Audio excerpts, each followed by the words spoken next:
की जो हमारी ये क्लास है यूजीसी नेट एमपी सेट के साथ साथ उत्तराखंड मेडिकल सोशल वर्क के लिए इम्पोर्टेंट है। हालांकि उत्तराखंड मेडिकल सोशल वर्क में कहीं सिलेबस में मेंशन नहीं किया गया है कि अमेरिका समाज कार्य, यूपी समाज कार्य और इंडिया समाज कार्य के बारे में हम पर्टिकुलर पूछेंगे। मैंने उनको इसलिए लिंक दिया है क्योंकि इम्पोर्टेंट तथ्य हैं, ये यहाँ से प्रश्न जो है मेडिकल सोशल वर्क में बनाए जाते हैं। तो ये शॉर्ट नोट है एक प्रकार का। मैंने पूरी वीडियोस आप लोगों को जो है एक पीडीएफ भी आपको बना के दे दिया है। तो जो इम्पोर्टेंट चीज़ें हैं मैं यहाँ पर बोलूँगा आप लोगों से, आप उसको मेंशन भी करते रहिएगा, नोट भी बनाते रहिएगा। तो देखिए, यहाँ अमेरिका समाजकार की बात मैं आप लोगों से कर रहा हूँ। और अमेरिका में जो समाजकारी का इतिहास रहा है वो इंग्लैंड जैसा ही था। और ये मैंने पहले भी आपको कई बार बता चुका हूँ कि इंग्लैंड का कॉपी किया है अमेरिका। ये बात ध्यान रखिएगा, इस कई प्रश्न पेपर में सॉल्व होते हैं। 20वीं शताब्दी के प्रारंभिक वर्षों तक समाजकार्य का विकास वैसा ही रहा, परंतु इसके बाद सन 1935 तक समाजकार्य की क्रियाकलापों में थोड़े बहुत परिवर्तन देखने को मिले। अच्छा, बेसिकली ये जो आप देख रहे हैं सामाजिक विकास में 1935 की प्रक्रिया, और ऐसे संबंध में बेसिकली भारत सरकार अधिनियम भी आता है और समाज कार्य का भी अधिनियम आता है या सामाजिक सुरक्षा अधिनियम भी आता है इसी के अंतर्गत, सन 1935 का। और इसमें बेसिकली अगर मैं बात करूं आप लोगों से, इस अधिनियम में जो बातें कही गई हैं उनके बारे में मैं जिक्र करना चाहूँगा आप लोगों से कि सर सामाजिक सुरक्षा अधिनियम आता है और सामाजिक सुरक्षा अधिनियम की बात मैं कर रहा हूँ सन 1935 के ही। इसमें जो अलग सांप्रदायिक निर्वाचन क्षेत्र है और एक अखिल भारतीय महासंघ का निर्माण है, इन चीज़ों को एक संवैधानिक प्रस्ताव और सुधार प्रस्तावित करता है सन 1935 अधिनियम के अंतर्गत। ये हालांकि भारत के परिप्रेक्ष्य में है 1935, है ना। 1935 अगर हम बात करते हैं तो भारत की परिप्रेक्ष्य में है ये। भारत के वर्तमान संविधान के प्रमुख स्रोत जो है 1935 का संविधान ही है। और भारत में सर्वप्रथम संघीय शासन प्रणाली की नवी जो नींव है वो रखी गई थी। तो संघ की दो इकाइयां हैं, एक है ब्रिटिश भारतीय प्रांत और दूसरा है देशीय रियायत। दूसरी है देसी रियायत। ये आप थोड़ा सा ध्यान रखिएगा यहाँ पर। और आप जो 1935 अधिनियम नाम सुनते हैं, उसी के तहत संघीय न्यायालय की स्थापना सन 1937 में की गई थी। और एक बात और जो सोशल वर्क में प्रश्न बनाएगा, दलित जाति, महिला और मजदूर वर्ग के लिए निर्वाचन की व्यवस्था भी भारत शासन अधिनियम 1935 के अंतर्गत आता है। ठीक इसी तरह से ही अमेरिका में भी जो समाज का इतिहास या समाज सुरक्षा अधिनियम की बात करता है, उसी तरीके से सन 1935 में इन्हीं क्रियाकलापों पर इन्हीं परिवर्तनों की बातचीत करता है। आगे बात करते हैं तो अमेरिका में या अमेरिका के निवासी मुक्त उद्यम पद्धति में विश्वास रखते हैं, इसलिए किसी भी प्रयास को जो इस सिद्धांत में मेल नहीं खाता है या नहीं मानते, इस चीज को अमेरिका समाजकार इतिहास के अंतर्गत शामिल करता है। आगे बात करते हैं अमेरिका में समाजकार्य का विकास का इतिहास इंग्लैंड जैसा ही था, मैंने पहले ही बता दिया। 20वीं शताब्दी में प्रारंभ हुआ। अच्छा, ये बात शायद रिपीट हो गई है ना। आगे बात करते हैं। 17वीं शताब्दी को आरंभ में यूरोप में व्यक्तियों का एक बड़ी संस्था ने अमेरिका में प्रवेश किया और वहाँ एक नवीन बस्ती संस्था की स्थापना की। बेसिकली यहाँ यूरोप का नाम मेंशन कर दिया है समाज कार्य में। और मैं आपको बता दूं कि पहले भी मैंने आप लोगों से जिक्र किया था कि यूरोप में समाज कार्य को लेकर, तो वहाँ एलिजाबेथन निर्धन कानून बेसिकली भूमिका निभाता है। यूरोप में समाजकार्य का इतिहास बहुत पुराना है। प्राचीन ग्रीस और रोम में समाजकार्यों से संबंधित जो उल्लेख प्राप्त होते थे वो यूरोपीय संदर्भ में समाजकार्य पर बात होती, और यूरोपीय संदर्भ में ही समाजकार्यों पर एलिजाबेथन निर्धन कानून का भी प्रभाव पड़ा था। यूरोप में आधुनिक और समाज पर औद्योगिकीकरण और वैश्वीकरण का भी प्रभाव पड़ा था। दो बातें, औद्योगिकीकरण, वैश्वीकरण, आधुनिक और आधुनिकतर समाज पर प्रभाव पड़ा था। ये चीज आप ध्यान रखेंगे इसमें। और इसी में आप तृतीय शताब्दी के बारे में जब पढ़ेंगे तो ईसाई चर्च के अंतर्गत जो समाज कल्याण के संबंध में 6 प्रकार की विशिष्ट भूमिकाएं और कर्तव्य बताए गए हैं, वो इसी के अंतर्गत बताए गए थे। डिकॉक्स का नाम आप लोगों ने सुना होगा, और ओझा, खनक, पैराबैलानी, इस तरीके के वर्ड जो है कुल टोटल 6 हमें शब्द देखने को मिलते हैं तीसरी शताब्दी में। ईसाई चर्च के अंतर्गत 6 कर्तव्य बताए गए थे। हालांकि अभी तक पेपर में ये सवाल नहीं बना है कौन से कर्तव्य वगैरह हैं, फिर भी आप चाहे तो उसको ध्यान में रख सकते हैं। बात करते हैं अमेरिका के प्राचीन बस्तियों की संस्कृति। यूरोप की प्राचीन सभ्यता संस्कृति पर आधारित थी और यहाँ के राजनैतिक स्वरूप, आर्थिक और क्रियाओं और सामाजिक प्रथाओं और धार्मिक दृष्टिकोण के निर्माण में यूरोप की परिस्थिति का महत्वपूर्ण स्थान रहा है।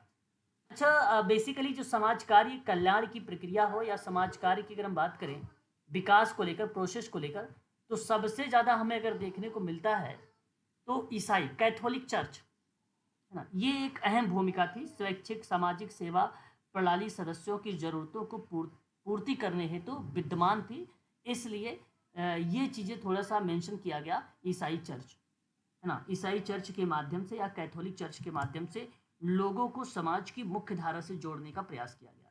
इंग्लैंड में समाज कार्य का महत्वपूर्ण प्रभाव था। बेसिकली चर्च और मठों ने चिकित्सालय और जो है आश्रम और भिक्षु गृह का प्रावधान किया था इंग्लैंड में, ये सारी चीज़ें। ठीक है, तो ये आप लोग थोड़ा सा ध्यान में रखेंगे। आगे बात करते हैं और भी कुछ इंपॉर्टेंट तथ्यों पर बात करेंगे। समाज कार्य के क्षेत्र में भी उपयोग जो है बस्तियों के यूरोप और विशेषकर इंग्लैंड का अनुसरण किया, और अमेरिका के ऐच्छिक और राजकीय समाज कार्य का आधार बहुत कुछ और व्यवहारों पर है जिनका जन्म और विकास इंग्लैंड में हुआ। ठीक है, अभी तक कोई इतना इंपॉर्टेंट तथ्य नहीं मिला है। ठीक है, यहाँ आप देख सकते हैं कि समाज कल्याण पर इंग्लैंड का प्रमुख प्रभाव यह पड़ा कि इंग्लैंड के समान अमेरिका में भी एक स्वैच्छिक दान यानी प्राइवेट चैरिटी पर बल दिया जाने लगा। अमेरिका में अगर हम बात करें तो राज्य का कार्य केवल संरक्षण करना ही समझा जाता था। अमेरिका में ये चीज़ें थी कि केवल राज्य का ही अगर कल्याण हो या संरक्षण हो तो ये समाज कार्य होगा। अमेरिका के इस संबंध में आपने एक नाम सुना है, निर्धनों की स्थिति के सुधार के लिए संघ का नाम ही है, कभी कभी फुल फॉर्म आता है AICP करके। ठीक है, ध्यान रखेंगे, association for improving the condition of the poor. ठीक है, ये इसका फुल फॉर्म है, इसका आप चाहो तो नोट भी कर सकते हो। ये अमेरिका की एक संघ है, उसका नाम ही है निर्धनों की। जी सर, नोट कर लेते हैं। अब इसके अंतर्गत अगर हम बात करें तो चैरिटेबल ये ऑर्गेनाइजेशन है। अब ये क्या कहता है थोड़ा सा समझिए। ये बेसिकली न्यूयॉर्क शहर में धर्मार्थ संघ, इस बात को आप ध्यान रखेंगे सभी। ये क्या है, स्क्रीन थोड़ा सर वापस करना सर, निर्धनों की स्थिति क्या लिखा था? यहाँ पे आप देखिए सर, लिखा हुआ गरीबों की स्थिति में सुधार के लिए एसोसिएशन। ये न्यूयॉर्क शहर में एक धर्मार्थ संगठन है। इसकी स्थापना सन 1843 में हुआ था। ये आपके लिए काफ़ी इंपॉर्टेंट है AICP के संबंध में। ठीक है, very very most important point तथ्य, यह चीज़ आप ध्यान रखिएगा। इसका फुल फॉर्म ये है। ठीक है, यहाँ पे AICP, यहाँ पे ऊपर देख लीजिए AICP है ये, association for improving the condition of the poor charitable organisation. ठीक है, AICP। ठीक है, ध्यान रखेंगे इसका फुल फॉर्म। अब ध्यान से सुनिए, यहाँ पर इसमें क्या क्या था। बेसिकली यह योग्य गरीबों की मदद करना और उनके नैतिक उत्थान के उद्देश्य से सन 1848 में शामिल किया गया इसे, 1848 में। और ये कहाँ, नैतिक उत्थान के उद्देश्य से शामिल किया गया। ठीक है, ध्यान रखिएगा AICP कब, 1848 में। पहले तो योग्य गरीबों की मदद करने के संबंध में। अच्छा, एसोसिएशन न्यूयॉर्क में सबसे सक्रिय और अभिनव चैरिटी ऑर्गेनाइजेशन में से एक था, जिसने शिक्षा, स्वास्थ्य देखभाल, सामाजिक सेवा में कई निजी सार्वजनिक भागीदारी का नेतृत्व किया। आगे बात करते हैं अमेरिका के में जो है चैरिटी ऑर्गेनाइजेशन सोसाइटी है। सन 1876 की क्लास में मैंने आप लोगों को इसके बारे में बताया था, हम्फ्री गुटरिन ने इसकी स्थापना की थी। ठीक है, तो ये चीज़ आप देख सकते हैं, यहाँ पे इंग्लिश में भी मिल जाएगा आप लोगों को, यहाँ पे नीचे हिंदी में भी। तो याद रखिएगा, कभी कभी हम लोगों से पेपर में पूछता है कौन से शहर में है, शहर का नाम आप लोगों को याद रखना है ना। नहीं तो क्वेश्चंस जो है आपके गलत हो जाएंगे। सर इंग्लैंड में ऑक्टेविया हिल है ना सर, उसमें अमेरिका चैरिटी ऑर्गेनाइजेशन में ऑक्टेविया हिल है और हम्फ्री गुटरेन यूएसए में आता है। और स्थापना सन 1877 में बफेलो न्यूयॉर्क में किया गया था। वेरी वेरी मोस्ट इंपॉर्टेंट है, इन चीज़ों को ध्यान में रखें नाम को, क्योंकि परीक्षा में ये पूछे जाते हैं। पहली बात। दूसरी आपको ये ध्यान रखना है कि सीओएस एक परोपकारी संगठन था जिसका उद्देश्य मात्र इतना है कि गरीबों को वित्तीय सहायता, मतलब एक प्रकार से आर्थिक रूप से उनको मदद करना। दूसरा ये था कि सामाजिक सेवाएं प्रदान करना, है ना। ये दो तरीके की बात की गई थी अमेरिका में चैरिटी ऑर्गेनाइजेशन सोसाइटी में। अमेरिका में कहाँ पर है? बफेलो में। और कौन सी जगह पे, सिटी या शहर में? तो न्यूयॉर्क में। ये बात ध्यान रखिएगा, पेपर में आपको बफेलो और न्यूयॉर्क में से कोई भी ऑप्शन पूछा जा सकता है। शिकागो भी लिखा रहेगा आप लोगों, ठीक है। इसलिए जेनेवा, जो भी अमेरिका की सिटीज वगैरह आती हैं वो सब कुछ लिखा जाएगा, ध्यान रखेंगे आप लोग। सीओएस सामाजिक केस वर्ग के विकास के लिए अग्रणी था। जो अमेरिका का सीओएस था वो ग्रुप वर्क पर बल कम दिया, कम्युनिटी वर्क पर बल कम दिया। सबसे ज्यादा अगर बल दिया है तो वो केस वर्क पर दिया है। ये बात खासकर ध्यान रखिएगा। जब सीओएस को लेकर व्यक्तिगत समाज कार्य में प्रश्न आप लोगों से बनाया जाए अप्लाइड या कूट के रूप में, तो वहां पे पढ़ने का प्रयास करिएगा कि सामाजिक केस वर्क के विकास में यह अग्रणी रहा है संस्था जिसका नाम है सीओएस, चैरिटी ऑर्गेनाइजेशन सोसाइटी, जो सामाजिक और भावनात्मक समस्याएं वाले लोगों की मदद करने का एक तरीका था या तरीका है। इसकी स्थापना परोपकारी लोगों के एक समूह द्वारा की गई जो संयुक्त राज्य अमेरिका में गरीबों की बढ़ती समस्या के बारे में चिंतित थे। सीओएस का मानना था कि गरीबों की मदद करने का सबसे अच्छा तरीका वित्तीय सहायता है, सामाजिक सेवाएं हैं, सबसे बेटर तरीका ये। लेकिन उनका यह मानना था कि गरीबों की मदद करना खुद महत्वपूर्ण भी था। बेसिकली उनको इंडिपेंडेंट बनाने के परिप्रेक्ष्य पे बल देता था ये, है ना। इंडिपेंडेंट बनाने के परिप्रेक्ष्य पे ये बल देता था।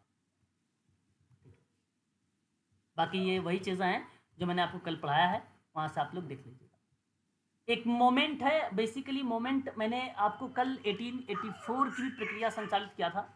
यहाँ मुझे एक तथ्य मिला है जो चैरिटी सोसाइटी मोमेंट की बात कर रहा हूँ, ये रिलेट करता है आंगतुक को। आंगतुक रिलेट करता है, इस वजह से मैंने मैरी रिचमंड को सोचते हुए चैरिटी सोसाइटी मोमेंट में नाम डाला है 1899 में। इन्होंने एक फ्रेंडली विजिटर करके एक बुक लिखी थी, अमंग द पुअर से रिलेटेड थी वो। तो इस वजह से मैंने यहाँ पे बताया है कि ये जो मोमेंट था एक प्रकार से, तो प्रत्यक्ष राहत देने के बजाय समाजों ने गरीबों के चक्र को संबोधित किया और पड़ोस के चैरिटी आंगतुक ने व्यक्तियों और परिवारों की कड़ी मेहनत और बचत के मूल्यों को सिखाया। मेरा कहने का मतलब यह है कि CO मोमेंट यानी M ये व्यक्ति और परिवारों पर बल देता है। ऐसा इसका मतलब ये नहीं कि ये ग्रुप वर्क कम्युनिटी वर्क पर बल देगा। बात ये है कि ये भी केस वर्क पर ही बात करेगा। बेसिकली ये मूल्य या समाज कार्य की जो तथ्य हैं, जो सिद्धांत हैं सोशल वर्क के, समाज सेवा के, उनको रूबरू करवाता था ये, है ना। उनसे लोगों को रूबरू करवाता था और बेसिकली इनको भी राहत देता और एक प्रकार से उनको आत्मनिर्भर बनाने का प्रयास करता था चैरिटी सोसाइटी मूवमेंट के द्वारा। यही चीज़ें जो है देखने को मिली थी हमें। आगे अगर हम बात करते हैं तो अमेरिका में पहला भिक्षागृह 1657 में न्यूयॉर्क के अंतर्गत खोला गया था। बेसिकली ये पेपर में आपसे नहीं पूछा जाएगा, लेकिन अगर पूछ लिया जाए तो आप लोग यहाँ पर जवाब दीजिएगा 1657 में, ठीक है। उसके बाद अगर हम बात करते हैं तो यहाँ पर आप देख सकते हैं इसी प्रकार से कार्यों को सुचारू रूप से क्रियान्वित करने के लिए 1898 में न्यूयॉर्क नगर में पहला समाज कार्य पाठ्यक्रम जो है संगठित किया गया। तो अमेरिका में अगर प्रश्न आपसे पूछा जाए समाज कार्य पाठ्यक्रम कब संगठित हुआ, तो 1898 में हुआ था, ठीक है। ये बात ध्यान रखिएगा। जितने भी गैर सरकारी संगठन कार्य कर रहे थे उनको भी ठीक से संचालित करने के लिए काउंसिल ऑफ सोशल एजेंसी की स्थापना की गई थी। समस्त समूह कार्यों को किस प्रकार क्रियान्वित किया जाए और उसे सफल संचालन के लिए संयुक्त होकर धन को एकत्रित किया जाए, इसके लिए कम्युनिटी चेस्ट की स्थापना हुई। कम्युनिटी चेस्ट बेसिकली क्या करती है, वित्तीय से जुटाने से संबंध में बातचीत करती है। मैंने पहले भी आप लोगों को बता रखा, कई बार प्रश्न आया भी है। तो वित्तीय को आदान प्रदान की प्रक्रिया में कम्युनिटी चेस्ट की भूमिका आती है, जैसा कि आप लोग यहाँ पर देख भी रहे हैं। और इसी के अंतर्गत समस्त एकत्रित धन को जो है संगठित करने की व्यवस्था भी की जाती है। ठीक है, ये तथ्य हैं जो हम सब के लिए इम्पोर्टेंट है। अमेरिका में समाजकारी के विकास में एक और महत्वपूर्ण विकास तब नजर आया जब द सेटलमेंट हाउस मूवमेंट चलाया गया। और इस आंदोलन का उद्देश्य था कि उन गंदे एवं भीड़ भाड़ वाले इलाके जहां अत्यधिक लोग निवास करते हैं या करते थे, हटकर उन्हें एक अन्य प्रकार की संस्था जिसका नाम था सेटलमेंट हाउस, और इसी के अंतर्गत उन्हें रखा गया था। और इस संस्था में रहने वाले जितने भी व्यक्ति थे उनमें से अधिकतर समाज सुधारक बन गए और उन्होंने गंदी बस्तियों की सफाई, बाल अपराधियों के विशेष न्यायालय, आवास के लिए उचित विधान की व्यवस्था इत्यादि की जो है बारे में जिक्र किया गया। तो ये हमें देखने को मिला समाजकारी के अमेरिका के इतिहास में। ये कुछ थे जो महत्वपूर्ण तथ्य थे आप सबके लिए। मैं आप सबसे कहूँगा कि इन तथ्यों को आप सभी लोग अवश्य ध्यान में रखें, क्योंकि परीक्षाओं में इन्हीं में से प्रश्न पूछा जाएगा। अब हम और भी चीज़ों पर बातचीत करेंगे जो मेन तथ्य होंगे उनके बारे में भी। पहले तो मैं आप लोगों को एक चीज़ यहाँ पे नोट करवा देना चाहता हूँ। एक चीज़ आप नोट करिएगा, the Gulbenkian report, the copy pen साथ में रखिएगा, द गुल्बेकियन रिपोर्ट। इस गुल्बेकियन रिपोर्ट की अगर मैं बात करता हूं आप लोगों से, तो 1968 की ये रिपोर्ट थी। और इस 1968 में जब ये रिपोर्ट पब्लिश की गई तो ये कम्युनिटी वर्क और सोशल चेंज से रिलेटेड थी। सन 1968 में ये जो गुल्बेकियन रिपोर्ट थी वो समुदाय के कार्यों पर बल देती थी। यानी लोगों को, अगर मैं आपसे बात करूं तो जागरूकता को ले सकते हैं, लोगों को समाज की मुख्य धारा से जोड़ने से ले सकते हैं, उनकी निर्धनता को दूर करने से ले सकते हैं, और साथ ही साथ वह समाज कार्य के साथ साथ सोशल चेंज पर बात किया। तो समुदाय कार्य प्लस में सामाजिक परिवर्तन पर बल दिया गुल्बेकियन रिपोर्ट।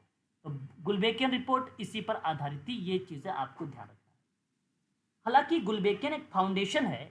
इस गुल्बेकियन फाउंडेशन की स्थापना की जब बात आप लोगों से पूछा जाए तो आप मेंशन कर लीजिएगा 18 जुलाई 1956 में इसकी स्थापना हुई। और किस रूप में स्थापना हुई है, तो फाउंडेशन के रूप में हुई है। ये चीज़ आप जरूर ध्यान रखेंगे, फाउंडेशन। आशा करता हूं कि ये भी आपको तथ्य समझ में आ गया होगा। दूसरा एक वेरी मोस्ट इंपॉर्टेंट तथ्य वो भी मैं आपको बताना चाहता हूं। यहाँ पे ये सब पेपर में आए हुए सवाल हैं, उन्हीं के बारे में मैं आप लोगों से जिक्र कर रहा हूँ यहाँ पे। ठीक है सर, इसमें आपने 1968 क्या बताया? 1968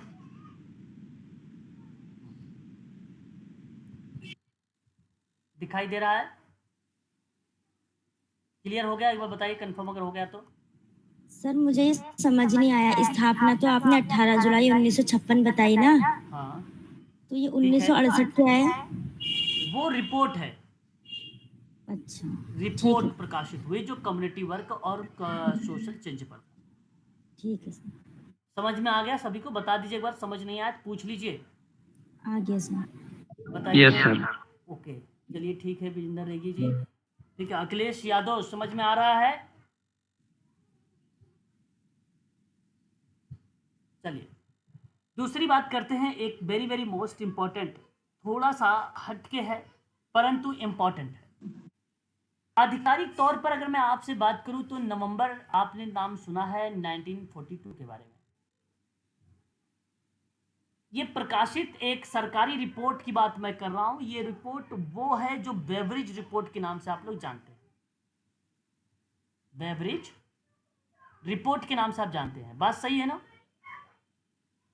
अब इस रिपोर्ट में अगर मैं आपसे बात करूं तो इंग्लैंड में विलियम बेवरिज ने बेवरिज रिपोर्ट के रूप में जाने वाली एक रिपोर्ट प्रकाशित की।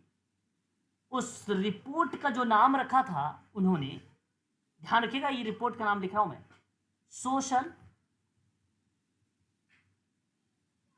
Insurance and allied services. ये आप जरूर ध्यान में रखेंगे, social insurance and allied services. ये 1942 का था, 1942 का था। बात समझ में आ रही है ना? जी सर। अब ये जो सामाजिक बीमा और संबद्ध सेवा है, इसको हिंदी में कहते हैं, ये नवंबर 1948 में प्रकाशित एक सरकारी रिपोर्ट है जो यूके की है। अब ये जानते हैं क्या स्थापित करती है ये रिपोर्ट? ये स्थापित करती है कल्याणकारी राज्य। ये स्थापित क्या करती है? कल्याणकारी राज्य की स्थापना करती है। क्या स्थापना करती है ये? कल्याणकारी राज्य। कौन स्थापित करता है ये? Beverage report. जो आधिकारिक तौर पर, या अगर हम बात करें, जिसको सामाजिक बीमा और संबद्ध सेवा कहते हैं आप, social insurance and allied services कहते हैं आप, ये भी इसी के माध्यम से, ये जो कल्याणकारी राज्य की स्थापना होती है, इसी के माध्यम से। ठीक है, एक बार बताइए, कंफर्म हो रहा है सब कुछ ना? जी सर। अब इसी के अंतर्गत आपको बता दूं मैं, इंपॉर्टेंट तथ्य ये है हमारे लिए कि 5 ऐसी महामंदी देखने को मिलता है बेवरेज रिपोर्ट के अंतर्गत। 5 एविल्स कह लीजिए या 5 बुराइयां कह लीजिए आप, उसको भी नोट कर लीजिए क्योंकि पेपर में वो भी पूछा जाता है। क्रम आपको मैं लिखवाता हूं, क्रम से आप ध्यान रखिए। एक को हम लोग बोलते हैं आइडलनेस,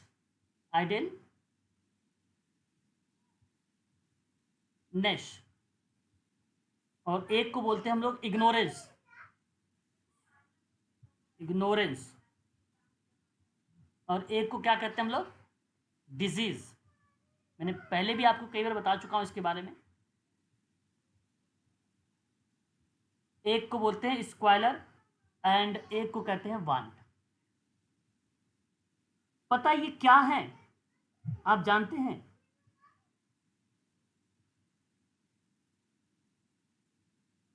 बताइए, अगर आपको पता है तो ये 5 दिग्गजों को बुलाए जाने के खिलाफ लड़ाई की बात करता है।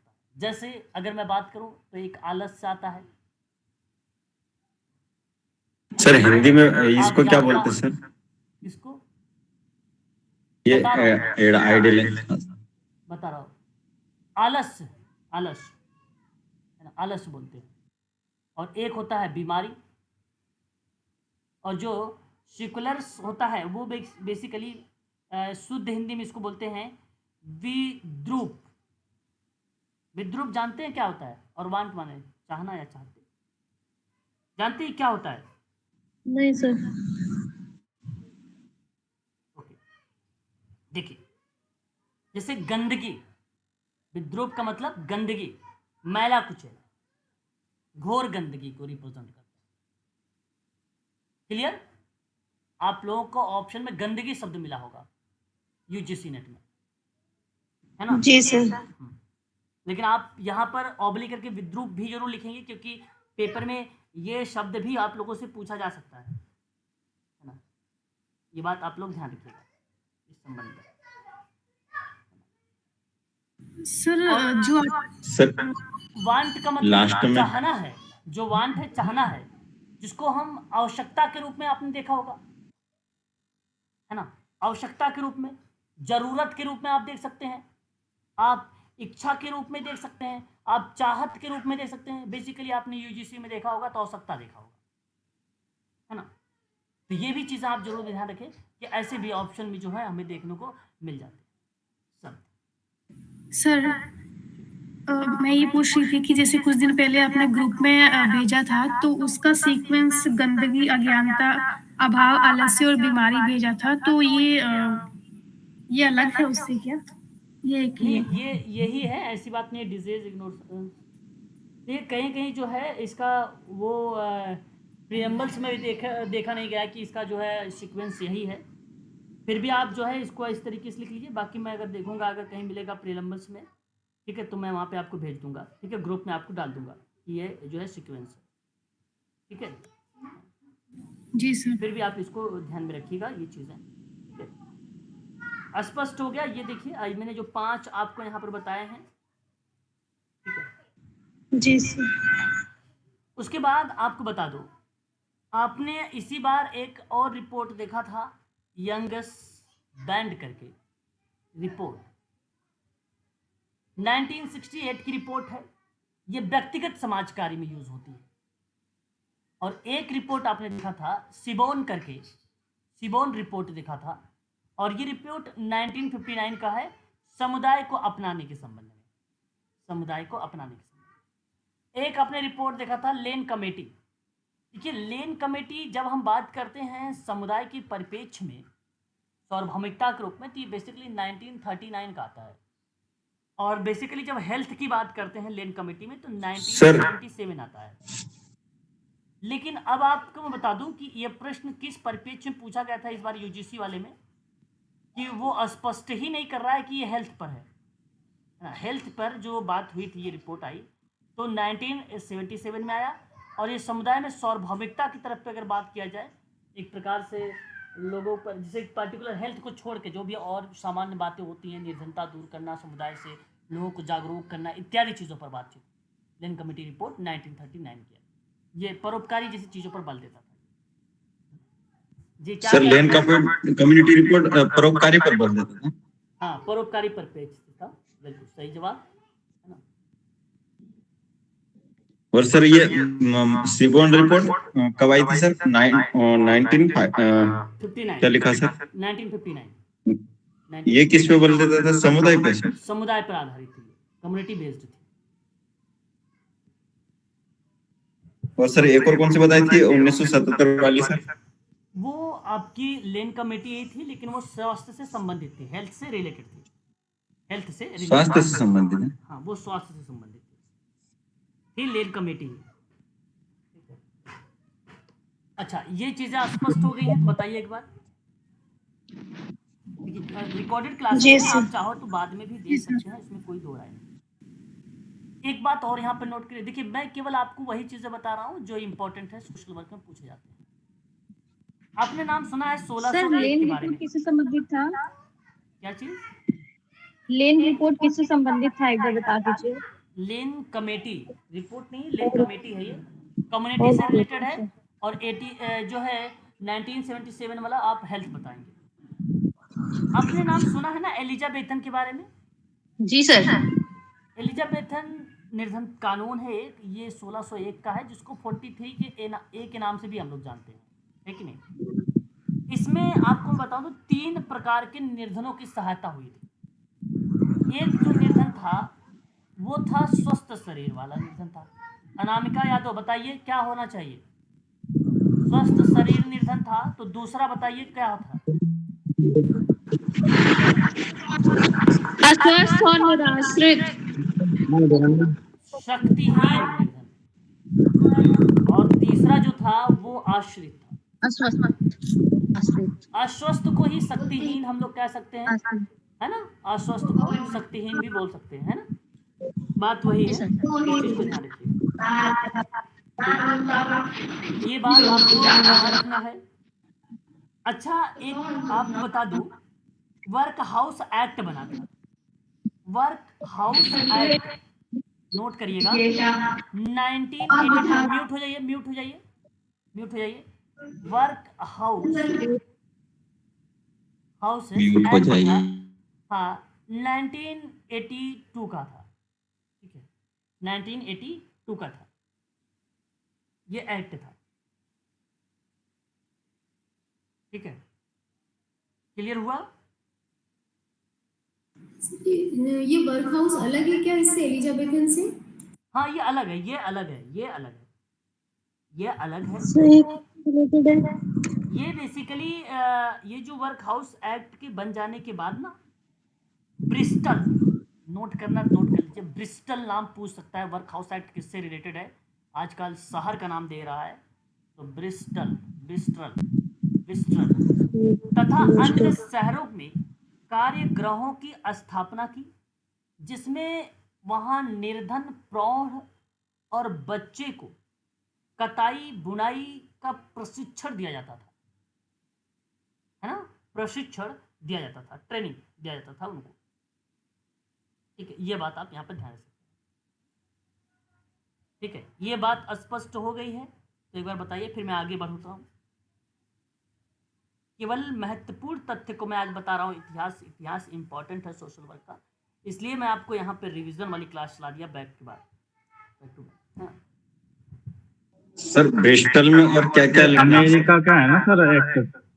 कटाई बुनाई का प्रशिक्षण दिया जाता था ब्रिस्टल में सर, वर्क हाउस एक्ट था ये, 1982 का था, 1982 का।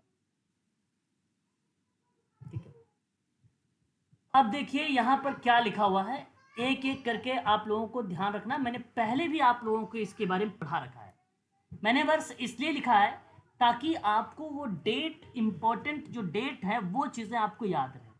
ठीक है, ये बेसिकली आप लोग जानते हैं सर, लेकिन जो न्यू स्टूडेंट हैं उनको तो नहीं पता ना ये सब चीजें। नहीं पता है तो पता कर रहा हूँ ना, बता रहा हूँ ना, पता होगा ना आपको, न्यू स्टूडेंट को भी पता होगा ना, बता तो रहा हूँ। ठीक है, ध्यान से सुनो, यूके यानी इंग्लैंड की बात मैं कर रहा हूँ आपको। ये इंग्लैंड में 1215 में क्या था, ये मैग्ना कार्टा, क्या था ये, मैग्ना कार्टा। अब इस चीज को आप ध्यान रखिए, 1215 में मैग्ना कार्टा केवल अधिजातियों के लिए मानवाधिकारों की स्थापना करता था। ठीक है, तो ये बात ध्यान रखिए, इसी को बोला जाता है क्या, महाधिकार पत्र। क्या बोला जाता है इसको, महाधिकार। अधिजातियों क्या होता है सर? हाँ, अभिजात्य अभी मैंने आपको हाल ही में जिक्र भी किया था, कितने लोगों को पता है, ये एक जाति से रिलेटेड है जहाँ पे एक उच्च जाति, कुलीन वर्ग के लिए। हाँ, यहाँ पर आपको चाहे आप अभिजात्य में कुलीन वर्ग को बात करें या आप चाहे तो किसी उच्च जाति की बात करें, तो उस चीज को रिप्रेजेंट करता है। ठीक है, शक्ति संरचना का कुलीन सिद्धांत ये मानता था भाई कि अल्पसंख्यक के लिए, है ना, तो जाहिर सी बात है इंग्लैंड में जो मैग्ना कार्टा था, जो महाधिकार का पत्र था, तो वे केवल कुलीन वर्गों के लिए करी था। ठीक है, जहां पर व्यक्तियों के छोटे समूह को माध्यम से उनको जो है समाज की मुख्य धारा से जोड़ने का बात की जा रही थी। ठीक है, ठीक है, तो इस चीज को आप ध्यान रखिएगा। अगर आपसे पूछा जाएगा तो उस सामाजिक वर्ग को कहा जाता है कुलीन वर्ग या अभिजात वर्ग, जिसके सदस्यों को समाज के अन्य वर्गों की तुलना में अधिक प्रतिष्ठा, मान्यता और अधिकार दिए जाए, तो वो अभिजात होता। तो केवल ये अभिजात के लिए था। बात अगर हम करते हैं 1348 की, देखिए इसका मैंने PDF आप लोगों को दे रखा है, वहां पूरी डिटेल में लिखा हुआ है ना। और अगर हम बात करते हैं 1348 का, तो यहाँ पे यूरोपीय सामंतवाद होता है। क्लियर है? अब बताइए सामंतवाद क्या होता है, बताइए सामंतवाद क्या है? जो अभी तो उच्च वर्ग से ही है, वह शासन व्यवस्था से पूंजीवादी वर्ग, जिसमें राज्य की भूमि बड़े बड़े जमींदारों के अधिकार में रहती है, वो सामंतवाद का पार्ट बनता है। सर परेशान तो सामंतवाद ने निर्धनों को आर्थिक रूप से अधिक आहत कर दिया। तो सामंतवाद में आप याद रखें जमींदारों लोगों की भूमिका यहाँ पर देखने को मिलती थी, और ये खासकर मध्यकालीन युग में इंग्लैंड और यूरोप की प्रथा थी सामंतवाद, है ना, ये प्रथा थी। तो ये आपको ध्यान रखना है। और उसके बाद 1601 है। अच्छा, ये तो अभी भी मैंने जिक्र किया है आप लोगों से, एलिजाबेथन निर्धन कानून स्थापित हुआ और उन्होंने लोगों को अपने समुदायों में आश्रित व्यक्तियों की बुनियादी आवश्यकताओं को पूरा करने के लिए और शारीरिक सक्षम निर्धनों को कठोर जो है सजा भी दी। विभिन्न प्रकार की चीज़ें जो है इसमें जिक्र किया गया था 1600, है ना। उसके बाद 1624 है। 1624 में क्या है, 1624 में, तो आपने नाम सुना था, मैंने बताया था वर्जीनिया करके, वर्जीनिया करके बताया था ना। Virginia colony. हाँ, नाविक। अब इस कॉलोनी में आप ये ध्यान रखेंगे सभी लोग कि अक्षम सैनिकों और नाविकों के लिए कानून स्थापित किया जाए, है ना, उनके लिए कानून स्थापित किया जाए। उसके संबंध में था 1624 और 1642 है ये बेसिकली आपने सुना होगा एलिजाबेथन ने निर्धन कानून पर प्रतिरूप विधान में प्लाईमाउथ क्या किया था, प्लाईमाउथ कॉलोनी है ना, कॉलोनी लागू किया था। सही बात है ना, बताओ। जी सर। सन 1650 की बात करते हैं। ये बेसिकली अगर मैं बात करूं आप लोगों से तो बेरोजगार या पराश्रित व्यक्तियों पर ध्यान देने हेतु आपने नाम सुना होगा एक प्रोटेस्टेट के बारे में, प्रोटेस्टेट वर्क एथिक्स। अच्छा, हालांकि प्रोटेस्टेंट एक कॉन्सेप्ट आता है बुक के माध्यम से जब हम बात करते हैं तो मैक्स वेबर की किताब आती है, परंतु यहाँ पर आप ध्यान रखें कि जो प्रोटेस्टेंट वर्क एथिक्स है ये जो प्रसिद्ध हुआ ये बेसिकली बेरोजगार या पराश्रित व्यक्तियों पर ध्यान देने के लिए था। ये प्रोटेस्टेंट वर्क एथिक्स है ना, उनके लिए था। और 1692 आपने एक नाम सुना है मैसाचुसेट्स ने गृहविहीन बच्चों के लिए ताकि उनकी देखभाल हो सके दास्ता इकरारनामा लागू किया था। दास्ता ये 1692 में है ना सर? हाँ 1692 लिखा हुआ है। हाँ, दास्ता इकरारनामा लागू।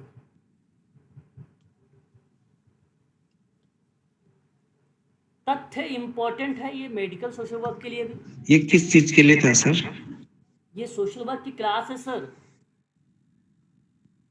ठीक है। और ये केवल तथ्य मैं बता रहा हूँ, इंपॉर्टेंट अमेरिका समाज सर दास्ता इकरारनामा किस चीज के लिए था? अच्छा, ये गृहविहीन बच्चों के लिए था। गृहविहीन बच्चे समझते हैं आप? गृहविहीन बच्चे जिनका घर नहीं है। अरे वाह, वेरी गुड, जिनके पास घर ना है, ठीक है, बहुत बढ़िया। ये गृहविहीन बच्चे थे, उनकी देखभाल हो सके इसके लिए दास्ता इकरारनामा लागू किया गया था सन 1692 में, ठीक है ना, उनके लिए था ये। आगे बढ़िए सर, ये जो 1642 बताया आपने, इसमें एक नव विश्व के रूप में भी जानते थे क्या इसको? आपने बताया था सर एक बार। 1642 नहीं, 1642 मैम प्लाईमाउथ कॉलोनी के नाम से जाना जाता था, है ना। नव विश्व भी बोलते थे इसको। नौ विश्व नव विश्व नहीं, इसके बारे में इतना तो हमें वो नहीं पता है, नौ विश्व के बारे में, है ना, कि आप कौन से बता रहे हैं। प्लाईमाउथ कॉलोनी बेसिकली इतना हम जानते हैं कि प्लाईमाउथ कॉलोनी जो है ये बेसिकली एलिजाबेथन के निर्धन कानून पर एक प्रतिरूप विधान बनाया गया था, उसी का कॉपी किया हुआ विधान था जो प्लाईमाउथ कॉलोनी पर लागू किया, तो वह 1642 का, ठीक है। इतना बात आपको ध्यान रखना। प्लाईमाउथ, ठीक है, बताइए। जी जी जी, ठीक ठीक है ना, ये चीज़ आप ध्यान रखिएगा प्लाईमाउथ कॉलोनी के बारे में। न्यू इंग्लैंड की अगर आप बात करते, जैसे न्यू डील वगैरह की बात करते, तो वहाँ पर वो चीज़ थी। मैंने एक बार न्यू डील वगैरह के बारे में पढ़ाया भी था आप लोगों को, ठीक है, मैसाचुसेट्स, ठीक है। उसके बाद बात करते हैं सन 1813 के बारे में। ये बेसिकली कारखाना मालिकों से या अपेक्षा करते हुए कि उन बच्चों को क्या देंगे, शिक्षा देंगे, यानी ये बाल श्रम का कानून पर पारित किया था। बाल श्रम का कानून पारित हुआ और यहाँ बेसिकली बच्चों को शिक्षा देंगे और उनके लिए काम कर रहे थे, और यह कारखाना मालिकों से। तो ये बात सन 1813 में हुआ था, बाल श्रम कानून। 1813 बाल श्रम कानून पारित हुआ, ठीक है। ये आप ध्यान रखेंगे ठीक है, इंपॉर्टेंट चीज़ें हैं ये सभी के सभी, है ना, ध्यान रखेंगे आप सभी लोग। सर इसमें बच्चों की उम्र भी बताई गई थी क्या कोई? नहीं, कोई पर्टिकुलर एज वगैरह नहीं थी इसमें, बट अब इतनी बात तो आपको जानना ही है कि भाई 14 साल से अगर कम आयु के बच्चा अगर काम कर रहा है या 18 साल से कम आयु के बच्चे फैक्ट्री वगैरह में काम कर रहे हैं तो वो जाहिर सी बात है कि कानूनी अपराध है ना। तो बात सिंपल सी है कि अगर 18 वर्ष से कम की ही बात है, बट इस यहाँ पर इंडिकेट नहीं किया गया कि पर्टिकुलर इस एज को। हाँ, ये हम मान लेते हैं कि बाल श्रम में इसके अंतर्गत यह चीज़ें आती हैं 18 वर्ष से नीचे, 18 वर्ष से नीचे, है ना। जी सर। उसके बाद बात करते हैं अगर हम लोग तो 1830 है, ये नागरिक अधिकार, स्वास्थ्य और महिला के कल्याण के संबंध में था। और यहीं अगर हम बात करें तो दी नेशनल नीग्रो सम्मेलन हुआ था, दी नेशनल नीग्रो सम्मेलन 1830। आपको बता दूं, राष्ट्रीय नीग्रो कन्वेंशन आंदोलन है, ठीक है, सुना है आपने। पहला राष्ट्रीय नीग्रो सम्मेलन अगर आपसे पूछा जाए तो आप बताइएगा 15 सितंबर 1830 कहाँ पर आयोजित हुआ। अगर पेपर में पूछा जाए तो फिलाडेल्फिया में, फिलाडेल्फिया में। ये आप ध्यान रखेंगे सभी लोग, काफ़ी इंपॉर्टेंट तथ्य है ये हमारे लिए, ठीक है, इसको आप ध्यान रखें। स्पष्ट रहेगा, एक बार क्लियर करिए। जी सर। जी सर।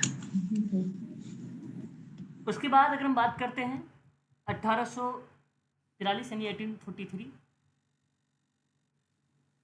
1843 में द न्यूयॉर्क एसोसिएशन की स्थापना हुआ, जिसका उद्देश्य था गरीबों की दशा में सुधार करना।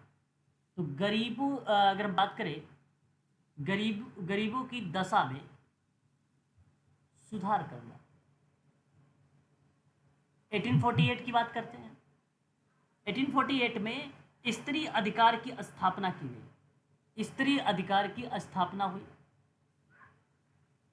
और जिसमें स्त्रियों के क्षेत्र में कार्य करने वाले लोगों का सम्मेलन का कार्य किया जाता था, जो मतदान के अधिकार और शिक्षा एवं रोजगार पर आधारित था, ठीक है। और 1870 में, 1870 की बात मैं कर रहा हूं आप लोगों से, इस दृष्टिकोण में अगर मैं बात करूं तो गरीबी मानवीय दशा पर एक प्राकृतिक भाग था, और यही नाम हमें देखने को मिलता है सामाजिक डार्विनवाद का प्रभाव 1870 में, ठीक है। तो मैं आपसे कहूंगा कि आप डार्विनवाद को मेंशन कर लीजिए। जनक कौन है ये डार्विनवाद के? Herbert Spencer. But Spencer.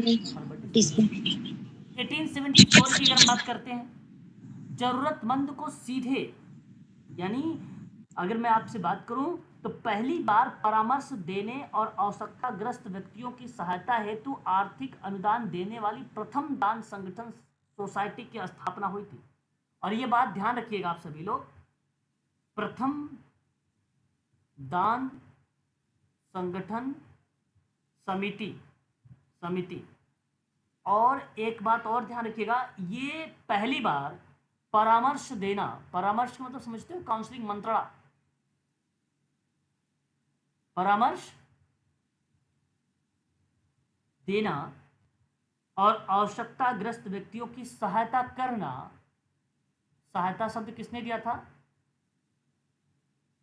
एक विद्वान थे ओजानम, मैंने पहले भी कहीं आपको बता रखा है ना, उनके द्वारा दिया गया है। समाज कार्य में सामाजिक कार्यकर्ता का शब्द किसने दिया है? साइमन, क्या नाम था उसका?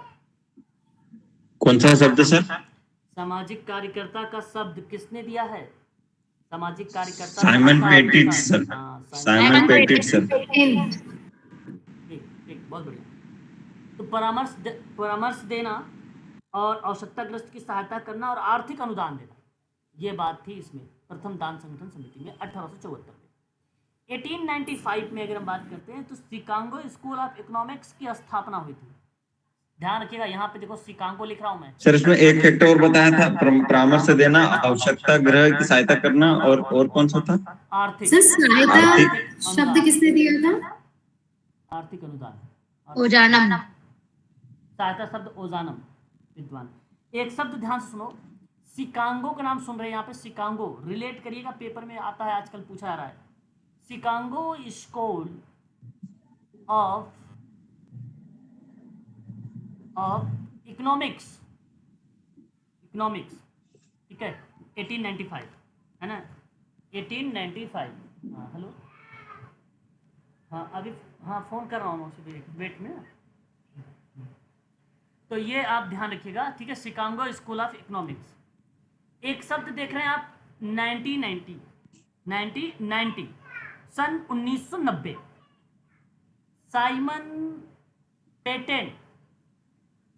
Simon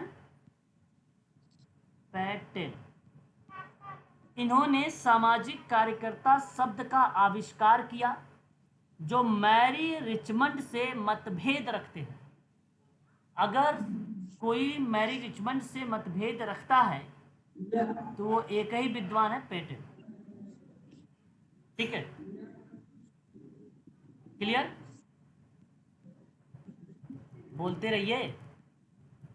yes sir. 1915 में अगर बात करते हैं तो आपको पता है अब्राहम फ्लेक्सनर ने एक बात कही थी कि समाज कार्य अभी भी एक व्यवसाय नहीं है। क्या बात भाई, सही बात है ना? बताइए Jagdish ji. Yes sir, yes sir, yes sir. अब देखिए 1917 में आपने एक नाम तो सुना ही होगा, सिगमंड फ्रायड महोदय से बड़े प्रभावित व्यक्ति हैं, उनका नाम बताइए क्या है? अरे भाई मैरी रिचमंड। और इनसे प्रभावित होकर सोशल डायग्नोसिस एक किताब लिख दिया इन्होंने, फ्रॉम टू चैरिटी सोशल केसवर की किताब लिखा सन 1922 में, फ्रेंडली विजिटर करके एक किताब लिखा 1899 में, और सोशल डायग्नोसिस किताब लिखा 1917 में, है कि नहीं? और बात करते हैं सन 1933 के बारे में। आपको पता होगा कि गरीबी और सर मैरी रिचमंड का फैमिली विजिटर, हाँ सर ठीक है, friendly visitor among the poor करके है, 1899 ना सर? हाँ 1899। देखिए यहाँ पे देखिए 1933 में अमेरिकी राष्ट्रपति थे D Roosevelt, Franklin D Roosevelt. इन्होंने न्यू डील कार्यक्रम यहीं शुरू किया था, न्यू डील कार्यक्रम, ठीक है। और ये बेसिकली जानते हैं कौन सा कार्यक्रम था? ये सामाजिक कल्याण कार्यक्रम था, ये सामाजिक कल्याण कार्यक्रम था, ठीक है। और बात करते हैं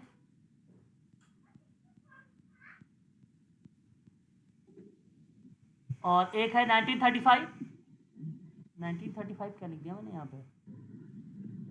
अच्छा, सामाजिक सुरक्षा अधिनियम, ठीक है, 1955,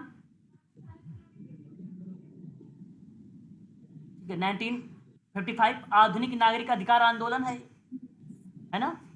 और यहीं आपको पता है एक अश्वेत महिला थी, उसका नाम जानते हैं क्या था? रोसा पार्क्स के बस में पीछे जाने से इनकार की थी, है ना। सर कहाँ जाने से इनकार सर? रोसा पार्क। पीछे बस में बैठने से इनकार कर दिया था, नहीं बैठेंगे। चलिए और आगे क्या है? अच्छा अभी 3 और है। 1960 में जानते हैं आप लोग क्या था? पता होना चाहिए आप लोगों को। आचार संहिता सर।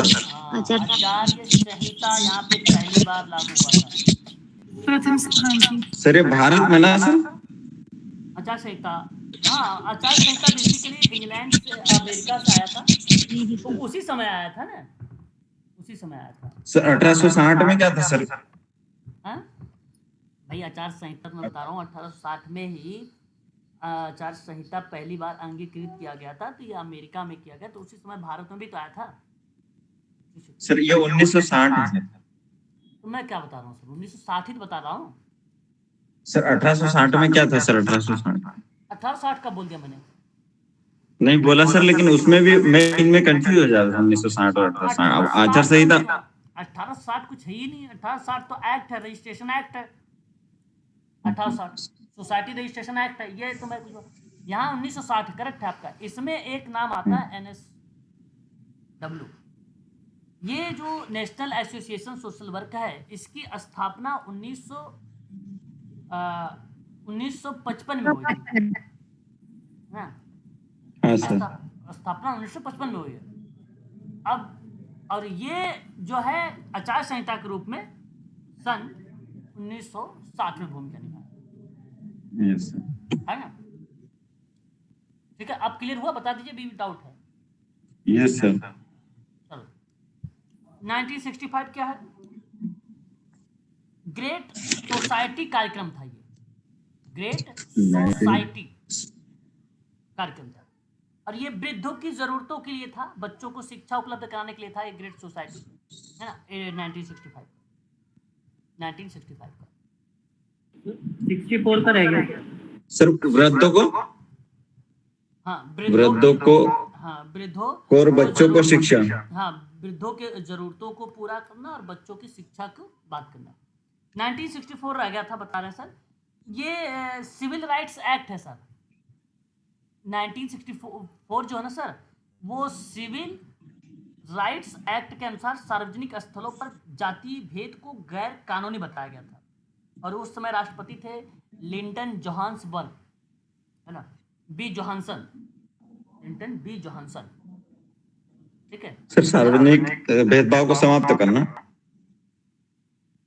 नहीं, ऐसे नहीं था। ये बेसिकली ये था कि सार्वजनिक स्थलों पर, जो सार्वजनिक स्थल है, जैसे टॉयलेट हो गया, मंदिर हो गया, और कहीं कोई मान लीजिए आप समझिए चर्च हो गया इत्यादि जो चीज़ें हैं, हॉस्पिटल हो गया, है ना, ऐसे सार्वजनिक स्थल बताया जा रहा है यहाँ पे, पार्क वगैरह में। वहाँ पे जो भेदभाव है उसको समाप्त करने की बात किया जा रहा था। ये 1964 है ना, उनकी बात, सिविल राइट्स एक्ट था। ठीक है। Yes sir. अब 1990 में क्या था? अच्छा, अभी तो हमने बताया भी 1990 में तो सामाजिक कार्यकर्ता वाला था, और एक आप वो भी कर सकते हो, the Ryan White comprehensive AIDS resources emergency act. मैं लिख देता हूँ दी। सर ये 1965 के बाद सर। हाँ 1990 है ना। है तो बहुत सारे वर्ष आते हैं, मैंने केवल इंपॉर्टेंट वर्ष लिया है यहाँ पे। ठीक है ना, कॉम्प्रिहेंशन या कॉम्प्रिहेंसिव।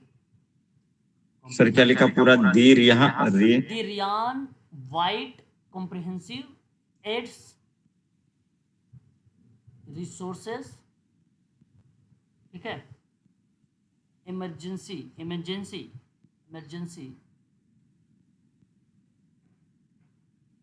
एक्ट 1990।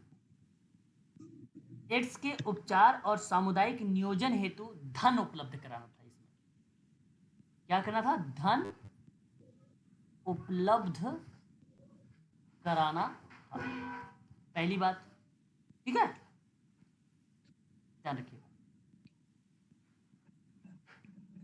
और 1990 में आपने एक और नाम सुना होगा सभी लोगों ने, दी अमेरिकन।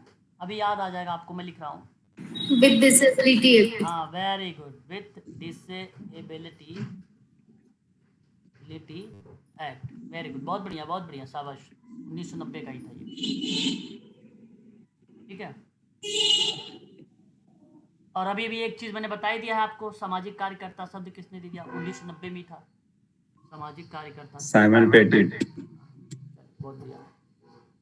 1996 में personal responsibility and work opportunities की बात हुई थी, और ये गरीब व्यक्ति के लिए अनेक अधिकारदायी कार्यक्रमों को निषिद्ध करते हुए कानून पर हस्ताक्षर किया। ठीक है, इसको छोड़ दीजिए, इतना इंपॉर्टेंट नहीं है कि ये पेपर में आएगा भी, है ना। ठीक है, इतना कोई खास इंपॉर्टेंट। Okay sir. इतनी चीजें अब आप लोगों को ध्यान रखना है। यहाँ पर आपकी जी एक जो है सर। टॉपिक कवर हो गया। अब आपका जो चलेगा कल की क्लास में चलाएंगे भारत समाजकारी में इतिहास, भारत का समाजकारी इतिहास कल की क्लास रहेगी। ये आपका यूके और अमेरिका का दोनों मैंने यहाँ पे समाप्त कर दिया। बहुत इंपॉर्टेंट और भी आगे आएगा, जितने भी ना चीजें आपको और चीजें मैं बताऊंगा। ऐसा नहीं कि अमेरिका और यूके सर ये अपन ने छोड़ दूंगा, मैं बताऊंगा। अमेरिका वाला किया ना सर ये अभी? नहीं, दोनों मिक्स थे। यहाँ पे इंग्लैंड भी तो था, इंग्लैंड भी था। दोनों थे मिक्स थे। दोनों मिक्स था, दोनों मिक्स था, है ना। और जो चीज़ें थी, जैसे अगर और भी टॉपिक मैं अभी करवाऊंगा, आपका यूनिट नंबर 9-10 करवाऊंगा, तो उसमें भी जरूर जाहिर सी बात है कहीं ना कहीं अमेरिका, कहीं ना कहीं यूके आएगा, तो मैं नोट करवाता रहूंगा। ऐसा नहीं कि नहीं नोट करवाऊंगा, करवाऊंगा वहाँ पर भी, ठीक है। जैसे सर भारत का भी कल से करेंगे। हाँ, इंडिया का कल समाजकारी इतिहास करेंगे, इंपॉर्टेंट है इंडिया का, ठीक है। इस पर बातचीत करेंगे कल। जी सर। ठीक है ना। सर एक डाउट है, हाँ पूछिए। ये जो भारत में समाज कार्य थे ना, उसमें सुधारात्मक कार्य में एक शब्द आया था प्रोबेशन और पैरोल। पैरोल और प्रोबेशनल, हाँ, परिवीक्षा और पैरोल, बताइए। हाँ क्या है सर प्रोबेशन का मीनिंग समझ में नहीं आया एग्जैक्ट। पैरोल और परिवीक्षा तो एक ऐसे शब्द है। मैंने अभी हाल ही में आप लोगों को बताया भी था, याद है किसी बच्चों को? अभी जल्दी ही मैंने कहा था कि प्रोबेशन क्या होता है, पैरोल क्या होता है। फिर भी आप पूछे तो सुन लीजिए मेरी बात को ध्यानपूर्वक आप सभी लोग।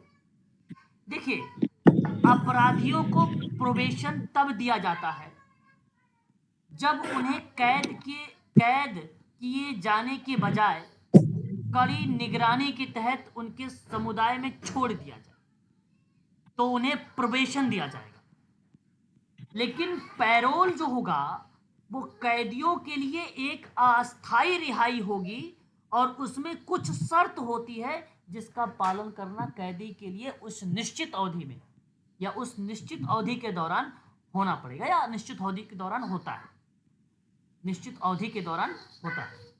और भी सरल शब्दों से समझने का प्रयास करें कि क्या होता है प्रोबेशन। सर पैरोल को फिर से बोल दीजिए सर। पैरोल अभी बता रहा हूं। देखिए, प्रोबेशन का मतलब सिंपल सी बात है, परीक्षा करना, कुछ साबित करना, करेक्ट। प्रोबेशन का मतलब कुछ साबित करना, समझो मेरी बात को। अब आप सोचिए एक बार कि प्रोबेशन किस रूप में साबित करेगा, कहना क्या चाहता है और किस सजा अभी बता रहे। तो ये आपका जो पार्ट है, जैसे प्रोबेशन अदालत द्वारा दोषियों को दिए जाने वाला फैसला होगा, है ना। प्रोबेशन अदालत द्वारा दोषियों को दिए जाने वाला फैसला होगा। प्रोबेशन सजा का एक वैकल्पिक हिस्सा होगा। प्रोबेशन अदालत द्वारा सुनाया जाएगा। लेकिन जो पैरोल होता है वो कैदियों के लिए होता है, वो अस्थायी रिहाई होता है। फिर आ जाएगा पैरोल का मतलब होता है मैं अपना, जैसे अगर मैं आपसे कहूं पैरोल का उद्देश्य होता है कैदी को खुद को छुड़ाने की अनुमति देना, खुद को छुड़ाने की अनुमति देना। इसमें कुछ समय के लिए छूटता है सर। बस यहाँ अगर मैं आपसे बात करूं कि कैदियों की अस्थायी रिहाई पैरोल कारावास के दौरान दी जाती है, कारावास के दौरान दी जाती है पैरोल भी, ध्यान रखिएगा। पैरोल में अर्धन्यायिक यानी जो जुडिशरी होता है उसकी भूमिका होती है। पैरोल में अगर हम बात करते हैं तो यहाँ पर आप ध्यान ये भी रखिए, कारावास से गुजर रहे किसी भी अपराधी को पैरोल दी जा सकती है। कारावास से लेकिन गुजरा हो तो कोई भी अपराधी हो, पैरोल उसको दिया जाता है। कारावास समझते हो ना? जी सर। हाँ, कोई कैदी पैरोल पर छूटता तो है तो उसे समाज में भेदभाव का सामना करना भी पड़ता है, ये भी बात ध्यान रखिएगा। लेकिन जो प्रोबेशन के दौरान गुजर रहे व्यक्ति होते हैं उनके लिए बेसिकली कम कलंक हो, क्योंकि उन्हें जेल की सजा नहीं दी गई होती है, इसलिए वो प्रोबेशन होता है। कम कलंक इसीलिए है। सर प्रोबेशन का यूज तो इसमें भी करते हैं ना, जैसे जॉब भी, मतलब अस्थायी भर्तियां जो होती हैं उसमें भी प्रोबेशन पीरियड रहता है, परिवीक्षा अनुबंध, 2 साल का प्रोबेशन पीरियड होता है हर जॉब में। हाँ, हाँ 2 इयर्स प्रोबेशन पीरियड, किया जाता है ना। 2 इयर्स के बाद ही परमानेंट होते हैं। जी जी। प्रोबेशन का मतलब यही है कि वहां पर भी 2 साल के लिए उनको ऑब्जर्व मतलब काम कर रहे हैं तो सही ड्यूटी कर रहे हैं कि